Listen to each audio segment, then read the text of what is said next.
বিশ্বের বেশিরভাগ দলই তারকা খুঁজে পায় না দল সাজানোর জন্য। সেখানে এক ঝাঁক তারকা ছাড়াই স্কোয়াড ঘোষণা করেছে ব্রাজিল দল। সেই সব তারকার বাজার মূল্য এখনও আকাশ ছোঁয়া। এই যেমন বাদ পড়া খেলোয়াড়দের মধ্যে জেসুসের মূল্য 70 মিলিয়ন ইউরো, যা টাকার অঙ্কে 900 কোটি টাকার কাছাকাছি। এছাড়া নেইমার জুনিয়র দীর্ঘদিন ইনজুরিতে হয়েছে বয়সও, তবুও এই ব্রাজিলিয়ান তারকার এখনও বাজার মূল্য 45 মিলিয়ন ইউরো বা 567 কোটি টাকার বেশি। একইভাবে রিসার্লিসনও ডাক পায়নি ব্রাজিল দলে। এই টটেনহাম স্ট্রাইকারের বাজার মূল্য 40 মিলিয়ন ইউরো, যা 500 কোটি টাকার বেশি।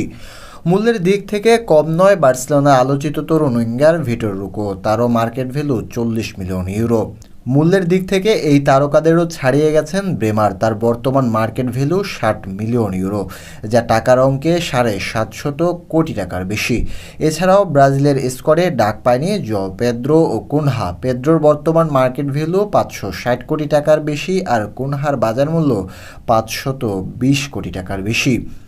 ইউরোপ ছেড়ে সৌদিতে পাড়ি জমানো ফাবিনহোর বাজার মূল্য এখনও 35 মিলিয়ন ইউরো। তাছাড়া ব্রাজিলের সেরা ডিফেন্সিভ মিডফিল্ডার ক্যাসেমিরোর মূল্যটাও 300 কোটি টাকা ছাড়িয়ে।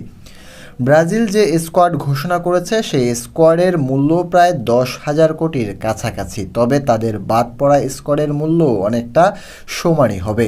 শুধুমাত্র যদি সেই বাদ পড়া স্কোয়াড থেকে 11 জন বাছাই করেও নেওয়া হয়, তবুও মূল্য দাঁড়াবে 5 থেকে 6,000 কোটি টাকা।